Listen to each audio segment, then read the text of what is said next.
This is TV Platinum. Here are the top 5 stories making the headline.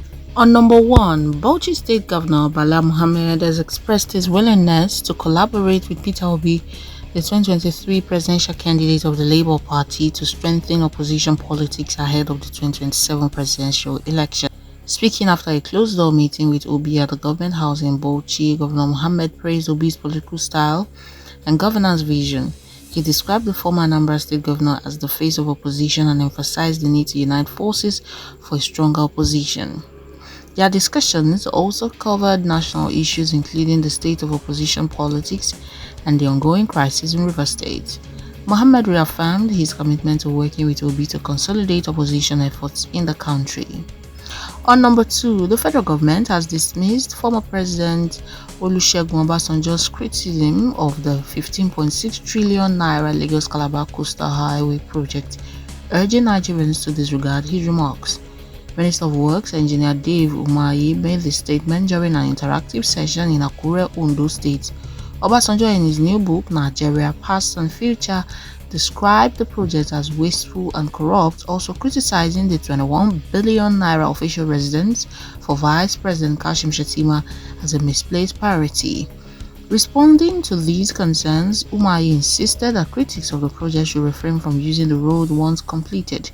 He further emphasized that the Tinubu administration is committed to transparency, stating in quote, "The former president deserves our respect, but this project is neither wasteful nor corrupt." End of quote. On number 3, Senate President Godswill Akpabio has advised Kogi Central Senator Natasha Koti-Duanga to apologize to the Senate as a step towards reconsideration of her 6-month suspension. During Thursday's plenary, Akpabio reiterated the Senate's commitment to reconciliation, stressing that her approach to the issue could discourage the inclusion of women in governance.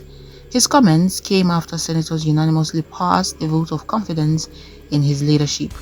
Akpabio appealed to political stakeholders to continue supporting women in leadership roles, urging Akpoti-Duanga to use the opportunity for dialogue and resolution. On number 4, President Bola Tinubu has declared that Nigeria was on the brink of bankruptcy before his administration ended the full subsidy and introduced critical economic reforms. Speaking at the State House in Abuja while receiving former National Assembly colleagues from the aborted Third Republic, Tinubu explained that his actions were necessary to protect future generations. He said in quote, "For 50 years, Nigeria was spending money meant for generations yet unborn and subsidizing fuel for the entire West African sub-region. It was becoming impossible to plan for our children's future." End of quote.